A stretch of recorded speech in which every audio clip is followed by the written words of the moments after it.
All right, we got some people flowing in here. We'll give it about a minute for everybody to come in.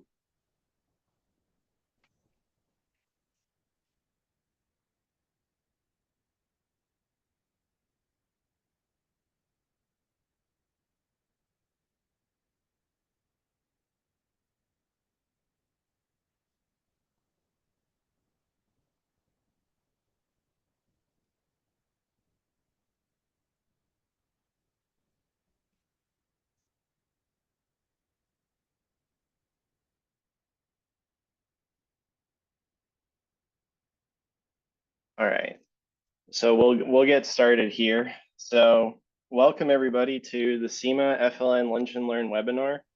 I'm Dallas Johannes. I'm a FLN Select Committee member and the chair of the Lunch and Learn program.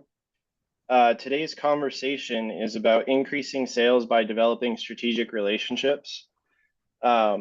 These are scheduled for an hour, and it's roughly about a 45-minute conversation, and we reserve 15 minutes for a Q&A at the end. If you have any questions, please use the Q&A function below. It's next to the chat function. Any comments and things can be used and commented in the chat. But if we see, we'll be monitoring the Q&A, and we'll bring up any questions during the presentation that feel like they fit. We'll try and get to everybody, and then we'll answer the rest of the questions at the end. Today, we are joined by Mr. Colby McLaughlin. He is a dynamic leader in the automotive industry, serving as the SEMA Pro Chair. He was honored at this past year's SEMA as the SEMA Person of the Year and is the president of Trim Illusion Holdings. Colby has a wealth of experience, having spoken at numerous SEMA seminars and volunteered in various capacities within the organization. His passion for developing people and businesses drives him to continually learn and share his knowledge. So everyone, please welcome Mr. Colby McLaughlin. Thanks, Dallas. Appreciate the intro.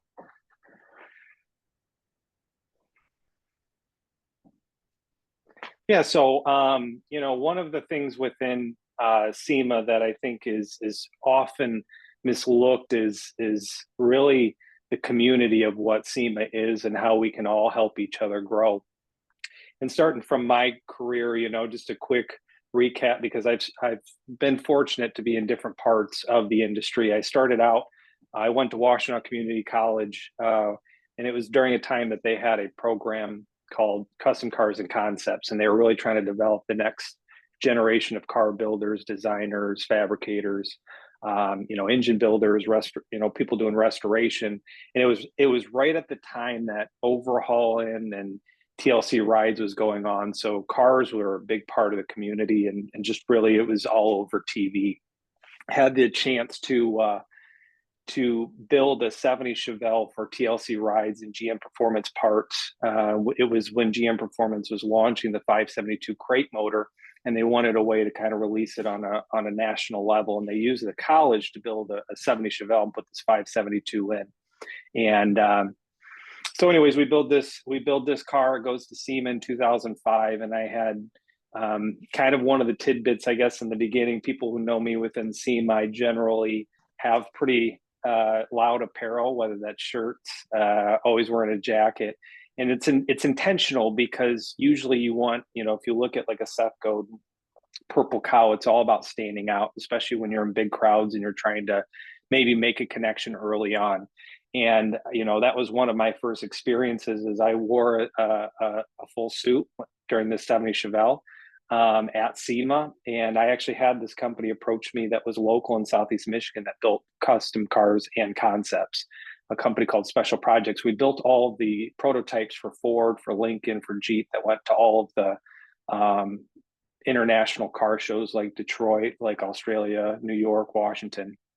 And I did that for about 7 years, and got pretty wore out on that. It was a lot of long hours, and I got approached by a company called Chrome Enhancements. My uncle worked for them, and they did accessories at dealerships. And my uncle approached me, and I said, I'm literally working on multi-million-dollar vehicles, and you want me to go sell chrome hubcaps? And I kind of just laughed at it. I thought that it was such a, I was literally working around very, very talented people and got to work on a lot of cool cars like the Ford Super Chief that was on the cover of Time magazine. If you Google Ford Super Chief, there was a car called the E7 Carbon Motors, which was a prototype police car that was built on a V10 diesel drivetrain, and it ended up being in Need for Speed. And so I just got to work around a lot of cool things.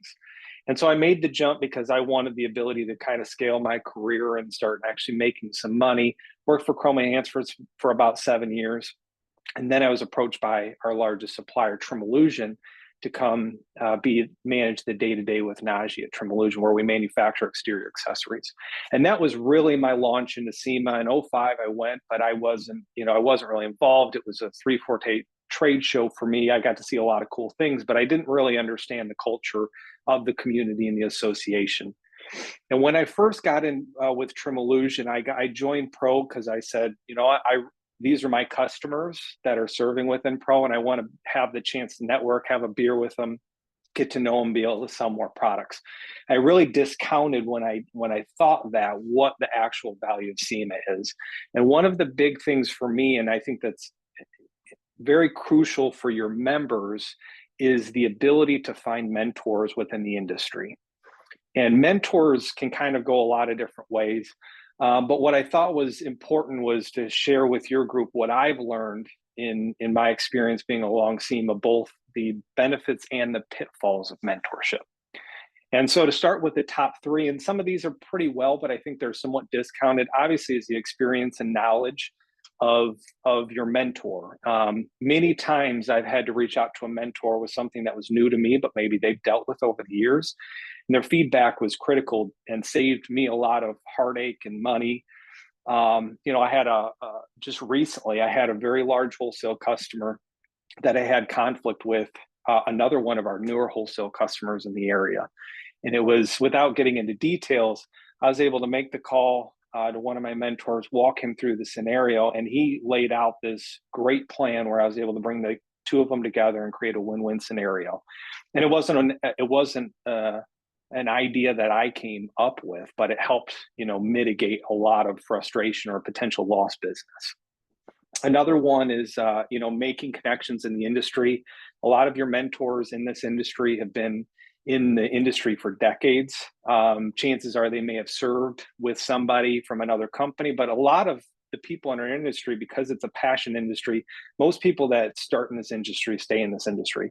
And so they get to know people over the years that a mentor can really help you connect. So whether you're trying to get in with a big supplier or a WD or a big customer, they may be able to help bridge that gap. And Forbes did an article recently that said 84% of B2B buyers start their purchasing process with a referral or a warm introduction. So really helps kind of get you in for your pitch or whatever it may be. And then the last one is constructive and honest feedback. And I think that this one gets discounted often because a lot of the times when we're looking for feedback, we may look to our peers. We may even look to our superiors within the business that may not be our mentors. And sometimes honest feedback, is hard to come by because maybe you're afraid of a peer thinking less of you within the ladder. And having a mentor that can give you honest and constructive feedback, free of judgment, is definitely going to help you in your journey as you grow. And then when it came to the cons of the mentorship, I wanted to list the cons, but I also wanted to list what I found as an experience of being able to overcome these cons. The first one, and I have experienced this in different levels, is the misalignments of personalities and objectives. It may be a personality difference, it may be a moral difference. And one of the things that, obviously first commending everybody to take time out of their day to come here and talk through this is one of the big things, with connecting at SEMA with events like this. But also regular check-ins with your mentors. But one of the biggest things I think that sometimes is confused is when you find a mentor doesn't mean that they're all in one going to help you grow. You may have different mentors among your life that help you in different areas.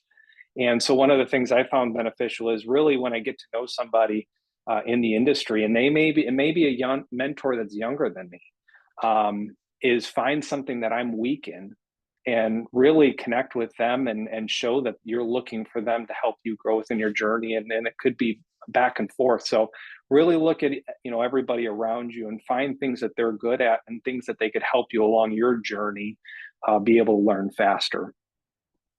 The next one is loyalty issues. If a mentor is within the organization, there could be some perceived nepotism, whether you get a promotion or something along those lines. There's a perceived nepotism, which obviously isn't good for the culture within the business.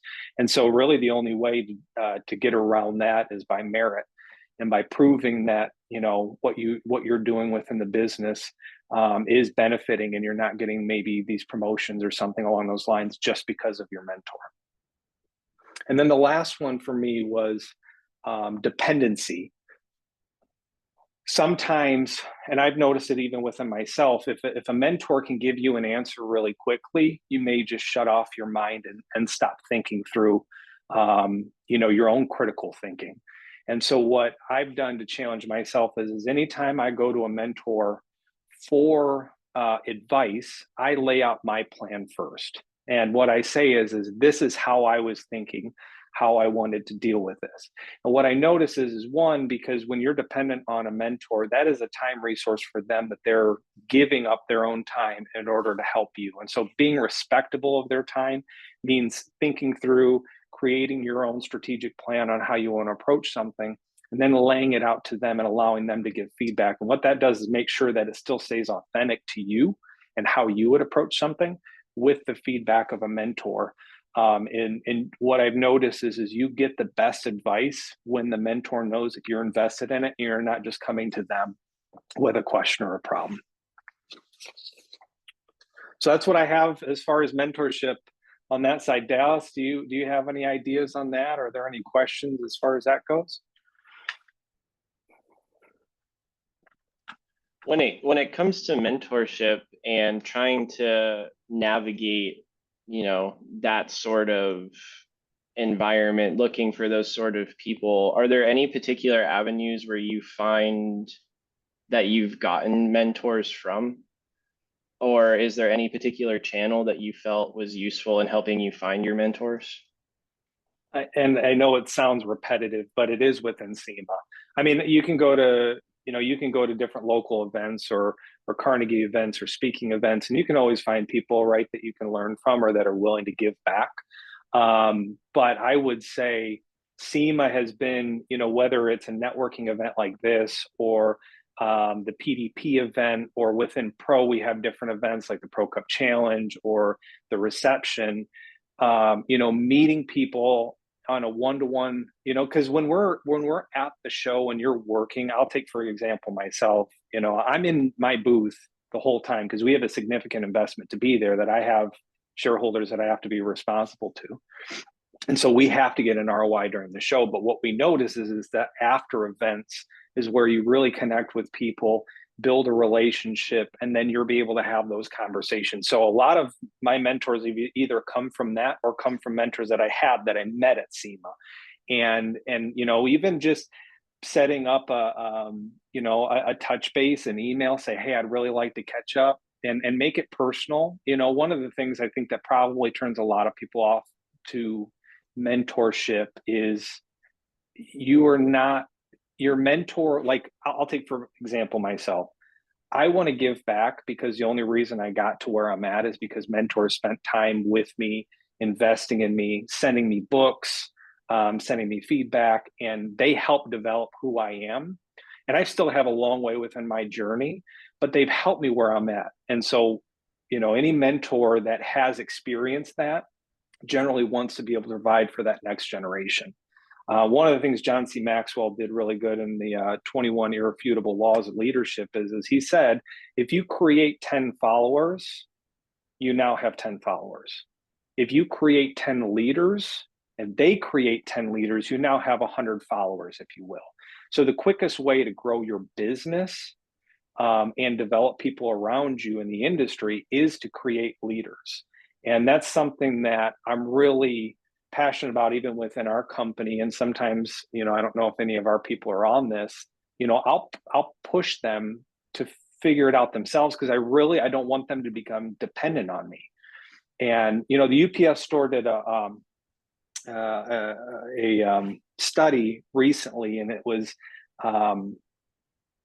something along the lines of 84%, 70% of small businesses that received mentoring early in their business survived more than 5 years, or survived double the survival rate of non-mentored businesses. And so even when you think of yourself as a mentee, you could be the owner of the business, right? But you still have people that have gone through a lot before you, that have learned a lot of pitfalls that could save you money along the way. Another question would be, typically when you think of mentorship, a lot of people think of mentors as people that are older than them. You mentioned finding occasionally some mentors that may be younger than you. How would you recommend somebody open themselves up to that kind of opportunity, and kind of open themselves up to the idea of a mentor being younger than them? I would say most things are perceived come from ego. We've all dealt with it, and I think it's very important. For some reason, this just popped in my mind when you asked that, so it's a great question. I remember when I was going to college, and my professor, we were wet sanding a car, right? And the whole thing within, especially collision, is you can't tell me anything. I've been doing this for years, right? And everything you learn from the book, throw it out. This is practical application. And it was a simple, small thing of if you're wet sanding a car and you've got a 5-gallon bucket on the ground, right? You're bending over constantly to clean off your sandpaper. You're bending over, and that takes a lot of effort, right? So one kid came in and said, well, why don't we put another 5-gallon upside down underneath it, and it just stacks up the 5-gallon, and now you're not bending down every time you need to wash off your sandpaper for the hood. And it was like the smallest thing, but everybody's like, oh my goodness, yeah, I don't have back problems now. And so just getting rid of that ego, that just because you've been in the industry or been around things for a long time. I would say one of the probably most applicable things right now is AI, right? If you look at, when I came in the business, especially from a financial or sales analysis, it was Excel spreadsheets, it was graphs, it was a lot of manual work, formulas to get something. This younger generation coming in is being taught AI and prompts very young, that can increase efficiencies within a business and probably create some more accurate reporting. So those people that have been trained in that, if you lean into them on how they can help the business, you'd be very surprised on what you would learn.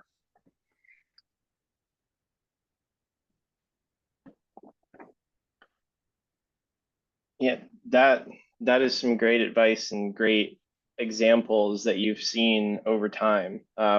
We currently don't have any other questions on that topic, but I do think that mentorship and trying to navigate the pros, the cons, where you find your mentors, and kind of maintaining that relationship is essential in business, and in our business as a hobby industry. It can be a lot of fun as well. Yeah. So one of the other things that we were talking about going through, and some of these are pretty obvious, but even though how obvious they are, it still seems like it falls off or falls on deaf ears. But developing those long-term relationships in the automotive industry, and again, councils and networks are a huge part of that. But even just going back to the basics of building trust through reliability, I can't tell you how many buyers I've talked to where they complain because manufacturers scan their badge and they say, hey, we'll be in touch with you right after the show. And I'm guilty of it too, right? You get a couple thousand scans, and then now you're trying to make phone calls or emails, and I know that we're guilty of it. But if you say you're going to do something within business, especially within B2B, direct to consumer, obviously there's a little bit more leeway because it's not a long-term sales cycle, theoretically. But if you're going to want somebody that you're going to have a long life cycle of sales with, reliability is everything. And it starts, if you meet somebody at the show, when you say you're going to do something, you better make sure. I keep multiple notepads with me. I have notepads and I'm old school. I tried the iPad and it just didn't work out with me. I've got notepads. I've got manila folders where everything that I whether it's a customer or a project, I have a manila folder with a legal pad inside of it so that each project is separated. But then I also have my to-do list that is completely separate than anything else, because I notice when I put to-do lists in with my notes, I don't do the to-dos because they get buried within my notes. And so reliability within your customers is going to be extremely important. The other one that I think is, and I kind of touched on it earlier, is networking and marketing yourself as a brand within SEMA. I think a lot of people think when they talk about marketing, they talk about the business, they talk about the marketing of the business within SEMA, and they discount the value of who you are for the business. Meaning when somebody sees you at an event, they think of the business. So how you proceed or how you present yourself is very important. But that, you are becoming a brand within SEMA. So whether it's your business and eventually you're going to sell your business, or you are an employee that may end up hiring on somewhere else, when these C-level executives or these managers that are at SEMA see you and your reliability and who you are with the industry, it could be another employment opportunity for you down the road. So effectively marketing your brand. I kind of mentioned it earlier. One of the things that I did was, I always wore jackets and jeans. I didn't wear full suits, but I also didn't wear shop shirts. Not saying that that's for everybody, but that's one of the ways that I did it. And then, self-promotion for me, I'm not a self-promoter kind of guy. But what I realized is I had to do it for the business. And so whether I'm at an event and I post something on LinkedIn, it qualifies you and your brand that you're actively involved within the industry and you're growing your brand within the industry. And so don't discount the opportunities that come from self-promotion on LinkedIn or any other sites that people would use. And then lastly, creating mutual value, helping your colleagues or other customers. One of the things we talk about within Pro is every industry event that we have within Pro, everybody signs up that they have to make a minimum of one introduction that night.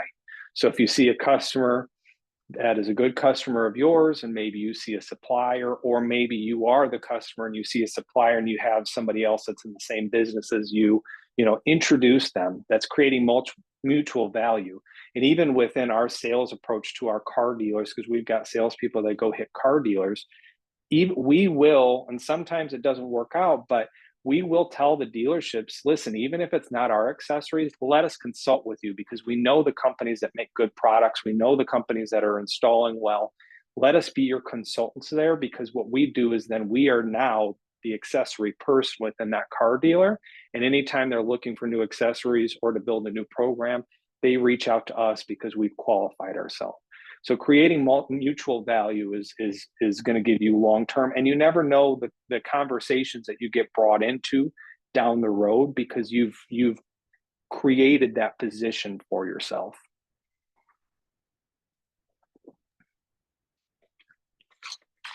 And then lastly, when we were talking about marketing yourself as a brand within SEMA, some of the big things that you can do obviously is utilizing a lot of what SEMA does outside of just the booths. Now, a lot of the times to do that is going to require you to network, to join FLN or be involved with FLN or any council and network, SBN. There's a lot of them because only generally through those, when they're talking about, hey, we're doing a new seminar or we're doing, some event within the 4 days at the show, it's only if you're within those communities that you even get thought of. And so if you're there, one of the things I'll just talk about for myself, because being involved with Pro and then being asked to speak at different seminars, and, you may do a little bit of self-promotion within the seminar. You then get people reaching out because it's a new product. They didn't know about it. You've qualified yourself as an industry leader, and then now you gain business from that. And so making sure you're utilizing everything that SEMA does, lunch and learns, again, PDP, social media, whether it's member spotlights, all of those things will drive more eyes to you and your brand within the industry. networking strategically at the events. Again, if you're only taking advantage of the 4 days of show hours, you are missing out as far as opportunities to network. And then amplify your presence within social media. I know that within your group that doesn't go unheard, but I think sometimes get overlooked. I'll say that even within a lot of industry leaders that I know that are on, different high up positions within SEMA, I still don't see them promote what is going on. And I think that very well ties. I was recently asked to join the PAC board, the SEMA Political Action Committee PAC board. And the information that we got from that with what SEMA does at the federal state level and being able to promote that so people within SEMA don't think that it's just a 4-day trade show, but SEMA is actually actively fighting for all of us to do what we like to do, both from a passion and a professional level. And so, getting that voice out, making sure people know what you're working on or different events you're at will definitely drive your brand value up. And on that note, we do have a question from Brett that's very on topic. Brett's asking any advice on getting your company more on board with SEMA participation outside the show and in different memberships? Yeah, that's great. I would definitely, I think that this is, because I'm an owner, I didn't really have to sell anybody on it. So that's actually probably a good question for somebody within FLN that I know one of the things that PDP did recently was a letter to management for people that they've had, and I'm sure Denise can find that, people that had attended PDP and took time out of the office and possibly the company sponsored it. And we had 3 different people on our team take advantage of the PDP program. And what I noticed was their interpersonal skills were better, their communication within a team was better, and their ability to, accomplish what was in front of them as a group was better because of what they learned at the PDP. So what I'd encourage Brett is if Denise has that letter, maybe we can send that out. I think I had some quotes in there, and I'm sure there's been others, is showing management that what you're looking to accomplish is going to benefit the business. And even if it's a 1-pager of knowing what you're trying to accomplish out of that and why you think that SEMA is going to help that, put in the effort. To me, that stuff goes a long way. If I have somebody come into me and say they want further education or marketing or anything like that, and they lay out why exactly that time or those dollars are going to benefit them and the business, makes it a lot easier for me to make that decision. Absolutely. And we also had another question here from Daniel that is also on this topic. He says, I'm interested in how we can make game-changing process that bleeds into multiple categories within SEMA through mentorship for personal and national growth. Sorry, was that a question or was that a statement? Sorry. It was a question on how his company can make a game-changing process that bleeds into multiple categories within SEMA. So it's more of a question of how his company can sort of use mentorship and the other opportunities within SEMA through some of these events to help his company grow and find some personal growth opportunities. I may have to have you rephrase that. I'm sorry. I'm just not not getting the question. Sorry about that. It's kind of asking how him and his company can use multiple either SEMA events or different things that SEMA provides to grow the company and provide some personal growth for themselves. Yeah, I mean, I would be interested in what segment he's in. Again, I mean, we are B2B, so if you're at a networking event or you're at the show, it really depends on what you're looking to grow in. Are you looking to grow in D2C or wholesale distributors or direct to buyer? So I would need a little bit more information if I was going to give good advice on that from my experiences. But it starts with creating your brand within SEMA, I think, before a lot of those things come in. He just commented again, specifically asking within SEMA Pro, any opportunities for that. Absolutely. It's Danny. Hey, yeah, I mean, again, getting involved, within SEMA Pro, if people don't know, we're the council specifically that focuses on restyling. So it's late model vehicles. Generally, a lot of our business is made up by dealerships. A lot of our people have brick and mortar stores that they serve as dealerships, do hard accessories, PPF, ceramic, leather, sunroofs, that kind of thing. So yeah, I mean, uh, it's getting involved. Sorry, Dan, I don't have a better answer for that. If you get a little bit more specific on what you're looking for, I know you want to make game-changing processes that bleeds into multiple categories, and I think it starts with probably hearing what your business plan is there. We had another question here from Warren asking, when you're at a networking event and don't know many folks in the room, what is your approach to making meaningful connections? That's a great question, and it is challenging when you don't know anybody. I generally, if I approach a room and I don't know anybody, I kind of stand in the back and maybe look at people maybe that are more open, whether it's groups that are more open.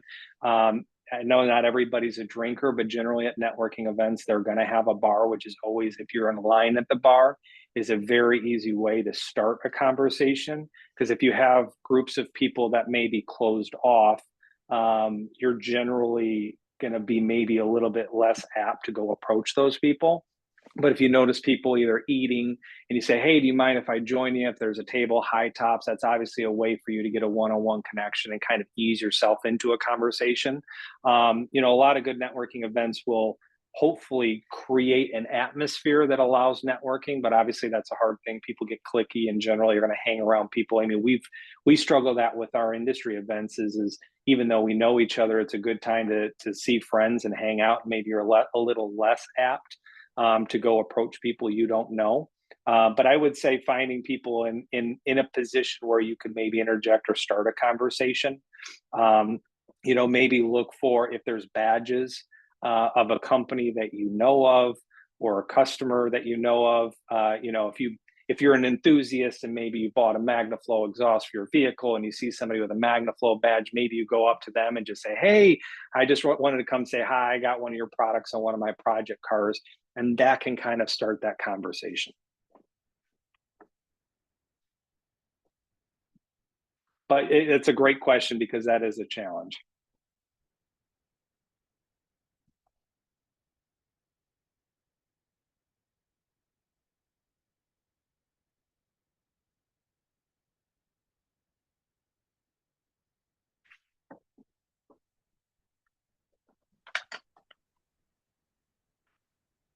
Oh, here we have another question that just popped up. How would you recommend utilizing your network and or customers to support events within SEMA if they're not currently involved? And have you experienced negative feedback from your close relationships after trying to get them to sponsor something you were involved in? So kind of a two separate questions here.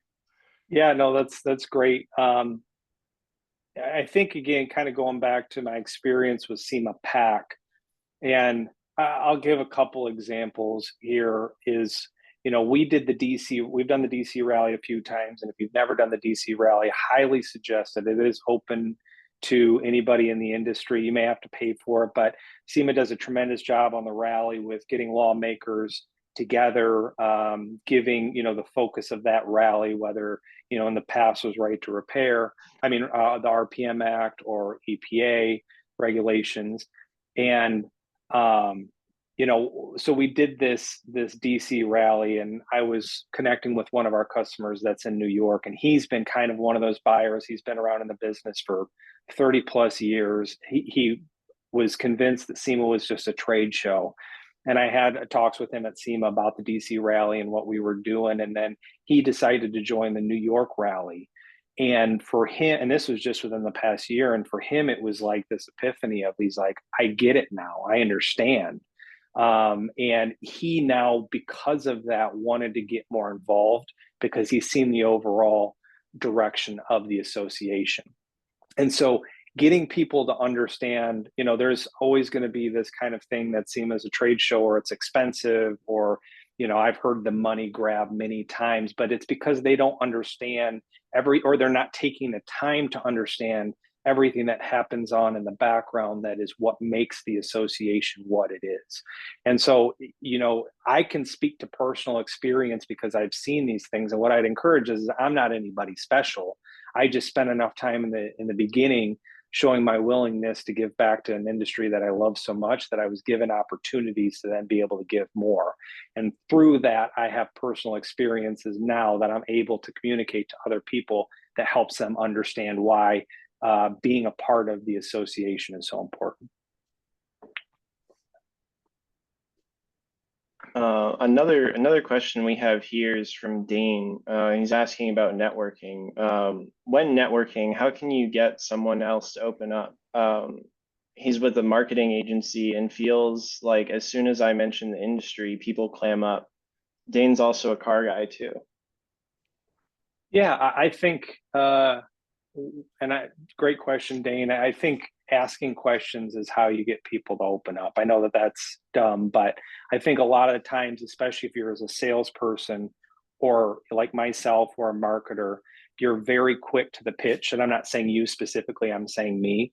And we don't really take the time to ask the questions. And one of the biggest things within how to win friends and influence people that I know that a lot of you have read is you have to show being genuine, that you're actually trying to help them maybe solve a problem. And, for me, and I'm sure a lot of people have experienced this too, the approach that has turned into just this blitzkrieg of LinkedIn messages of somebody trying to join or trying to get your business as a marketer or SEO or something like that, it is all noise to me at this point. I don't even open up LinkedIn direct messages anymore because it's noise, it's automation, and there's nothing genuine about it. And so actually sitting down, and maybe it's not something that your company can solve for them, but if you can help them work through maybe other problems, the genuineness that you are there to help them, that could also include your products or other people's products, for me is the way I've gotten through that. So it goes back to kind of the Swedish thing is you don't talk business for the first 15 minutes of meeting somebody. It is a personal level. Do you have kids? What do you drive? What are your hobbies? And I know you don't want to come out with all those questions all at once, or they may run, but the ability to, in a genuine way, be able to get to know somebody before you then present the business. That's some great advice. I know I've had success at networking at certain events by just like this past week, I was at a networking event here in Cincinnati, and I was just talking about what I do. I love cars. I'm in the classic car side of the industry, and the speaker was a ex senior VP at P&G, and I didn't even know he was the speaker. I honestly didn't do enough research, and we just talked about cars for probably 10 or 15 minutes before he started speaking. We had really good rapport, and some of the people that invited me to the event were like, "Are you friends with the speaker?" I'm like, "No, he's just a car guy. Like, we just clicked, we get along, and I might be able to even help him find some things that he's looking for in some of his restorations." But yeah, genuine interest, and uh, if you guys click, some of that people claiming up will tend to just kind of fade away. Yeah, that's awesome. I love to hear that, Dallas, and good for you. And I mean, the ability to speak to anybody in a room and not feel intimidated is a learned skill. And I would say the way to overcome that is find, the biggest, baddest person in a room and find a way to make a connection with them. Because if you do that, if you're able to do that with people that are C-level executives, and again, we're all just people, so I'm not trying to put them on a pedestal, but if you're able to get rid of that kind of perceived case system or whatever you want to call, and just have a genuine conversation with people, it will increase your effectiveness in networking 100-fold. We had a couple questions here on mentorship. A question from Warren was, can you share with us some of your most impactful mentors and some of the impact they had, and what advice would you provide that helped your decision making or change your perspective? Yeah, that's a great question, Warren. One of my closest mentors and His name is Mitch Nunes, and he, you know, one of the things that I've appreciated about Mitch, and this is why I think having a wide range of mentors, whether it's somebody below you, somebody at the same level of you that you're staying competitive with, and somebody that's much longer in their journey, is it will help you stay grounded as far as not just business, but life in general. And I think one of the most impactful um, things that was ever said to me is I love working and I have a lot of time to give back to our business, our people, and and I want to give back to the industry. And so I don't have any, I'm not thinking about retiring anytime super soon. But one of the things that one of my mentors said that was very impactful for me is I told him I wanted to open up a dive shop on an island, whether that was full time or part time. People think that would be too slow for me, but I told him let me make that decision for myself once I get in it. And he won't let me forget that. And he said that you said that you wanted this, and what I will tell you is the money will always come. There'll always be another opportunity, and then you get involved with chasing and you're constantly you have to do something next. And what happens is you get later on in your journey and you realize that there's a lot of opportunities personally and with family that you gave up along the way. And he said never forget that, because I promise you that, he says, I had opportunities to open up a dive shop, a glass bottom boat, and I didn't do it because and he says, and now I'm at the age where it's probably not likely for me to do it. And he says, I don't regret any decisions I made in my life, but if I could do it over, maybe I would have done that. And so that was impactful for me because years go by quick. Obviously, anybody with I don't have kids personally, but life goes by quick. And I would say, I'm passionate with business, but don't forget that you're also living a life and you may have a family. And so keep your life goals in check as well and stay honest to them. And so that was probably one of the most impactful advice I've ever gotten is just don't chase the money long term. That is great advice. And on that, and with mentorship, we had a question from Brett with any advice on how to become a mentor to others. Yeah, I think that's a great question, and I think that that's noble, Brett. That's something that you want to do. I think that we need more of that, and I think part of that becomes with people knowing who you are, being in these networking events, and being open and genuine and honest. I think one thing that people often try to do, especially if you're new within a group, is prove yourself.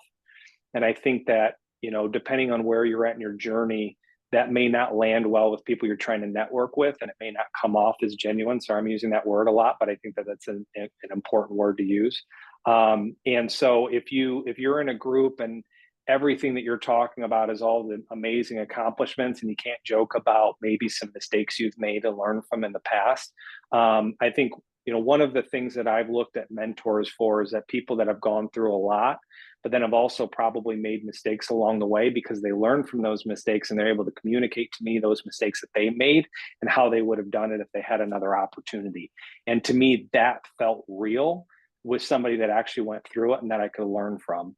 And so opening yourself up, getting to know people, and being one of the things that's going to shut off mentees pretty quick is if they do come to you with something, is being intentional to be able to stop what you're doing and not be thinking about everything else and listen to them and what they're trying to present to you. Because if somebody does come to you looking for advice and you're a young mentor and people, you want to become that role, and if you're not able to be present in the situation, you'll probably turn them off from not wanting to come to you for advice again.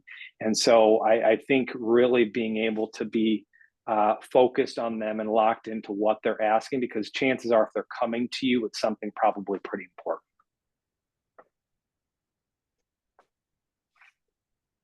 Yeah, that is great advice. I mean, I have found myself in situations where like sometimes it takes a lot to work up to asking that question. And if you get shut down, or if it doesn't seem like that your mentor or potential mentor is paying attention, you might be put off from seeking that advice that might turn into something that's great for you. Like there's a reason that you really want to ask that question.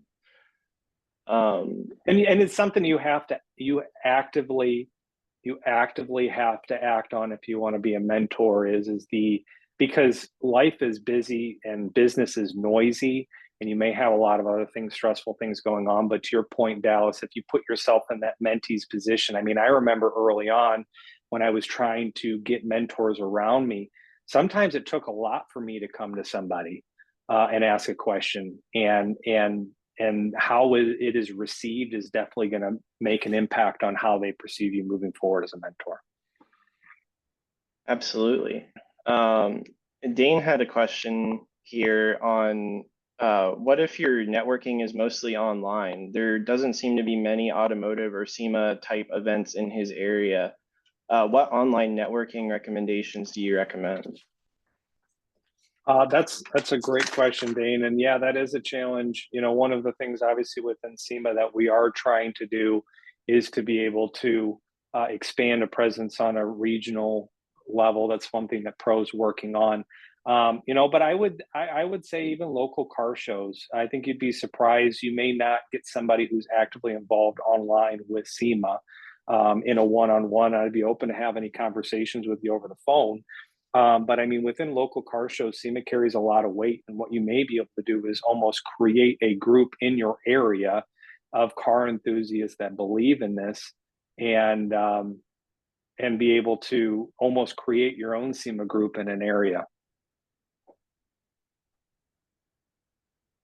Yeah, a lot of it starts local, and you know, some doors can open up. And it also, in terms of online networking, you know, you're here today, you chose to join us, and that's one step. You know, getting involved with either LinkedIn, local car shows, just kind of talking to people and trying to figure out what's going on, what people close to you are doing. Yeah, and I would say you guys, I mean, sorry, Dallas, I didn't mean to cut you off, but I mean, what you guys are doing, you know, SEMA's FLN group has 22,000 followers, or different SEMA groups of like networking or anything like that. And sometimes it's gonna take taking that first step of maybe DMing somebody and say, hey man, I'd really like to hop on a phone call and get to know you better, something along those lines. It may be kind of getting outside your bubble if it's not presented an easy platform right in front of you. You may have to get creative. Yeah, and getting involved with, you know, your network or council within SEMA. I mean, they're all looking for new general members all the time. I know with FLN, some of our initiatives are to do some networking events that are in different places of the country that we haven't necessarily put some on before.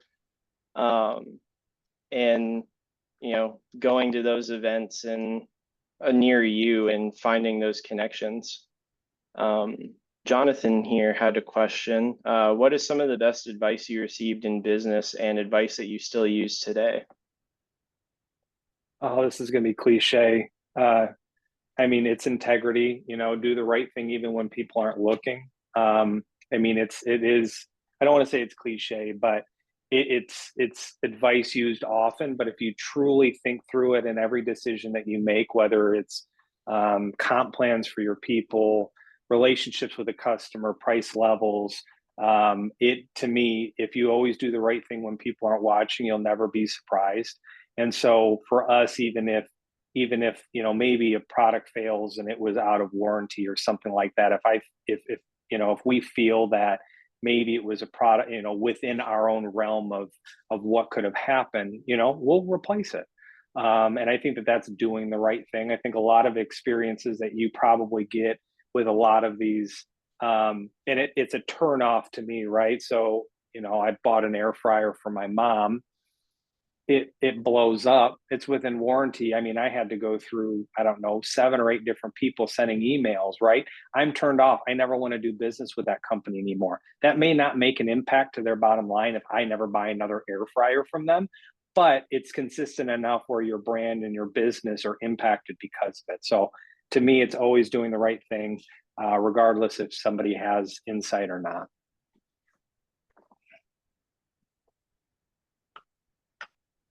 Yeah, that is some great advice. Doing what you feel is the right thing will definitely open up you to some opportunities, make friends, network. It all goes hand in hand with everything in life in general. we don't have any other questions here at the moment. If anybody has any more questions, we still have about 10 minutes left, so feel free. Oh, that's great. And I commend everybody on here. I mean, part of the first step of growing within the industry is wanting further education. One thing that I would that probably I didn't mention that I will recommend is when I started out, I didn't have the money to go buy $20-$30 books on every single thing that I wanted to learn on. And I utilized eBay constantly. You can buy books on eBay, used books for $1.50, $2 shipped. And there's a lot of phenomenal information in there. And one of the things and there was a study, it's long outdated, but it was the amount of adults that never picked up a book after leaving college. So they'll go put themselves in debt and spend $80,000-$100,000 on college, but they won't spend to listen to experts to get a piece of paper, but they won't spend $15-$20 on a book to learn from experts in that business and become more well-rounded of a person. Greatly encourage that.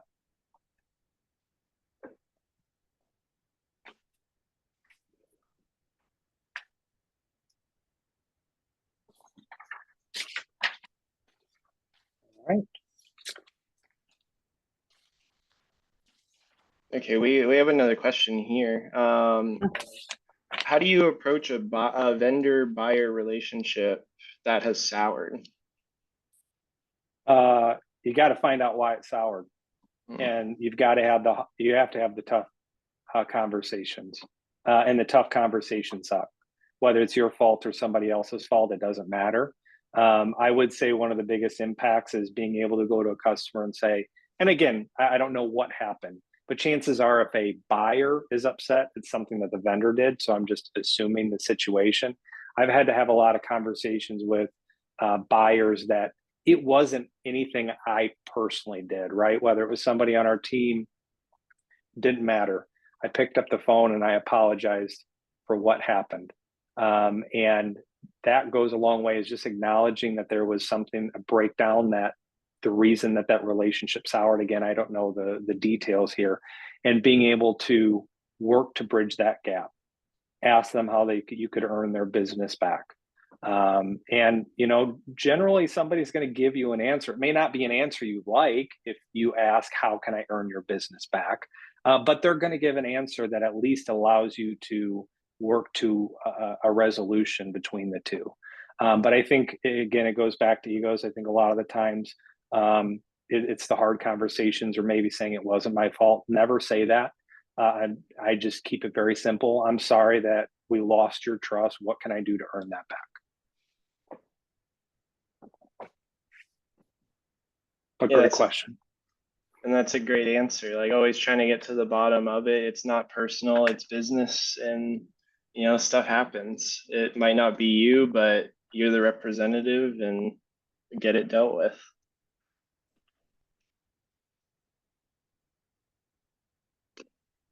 Great question. So I really enjoyed this. I appreciate you guys having me on. No problem. We all appreciate your time and your willingness to come and do this with us in this Lunch and Learn program. Still got time for any other questions, but I appreciate everybody coming to attend. And of course, if we're at any SEMA events, feel free to approach us or, have that conversation. It's all networking. We're all in the industry. A lot of us are car people and enthusiasts. We're here because we love it. So, we would look forward to seeing you at any of these events over time. Hopefully we'll see you at SEMA this year. Yeah. If you guys ever see me walking around, please come grab me. I'd love to talk, see how I can help out in your journey. And if you want to come find me, I'm on LinkedIn, Colby McLaughlin. Add me on LinkedIn. We can talk. Happy to help out wherever I can.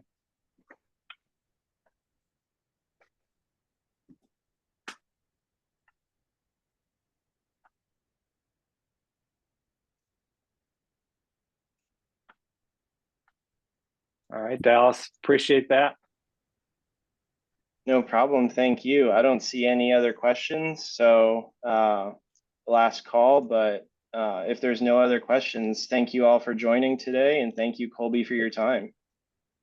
Yeah, thanks everybody. Great to talk.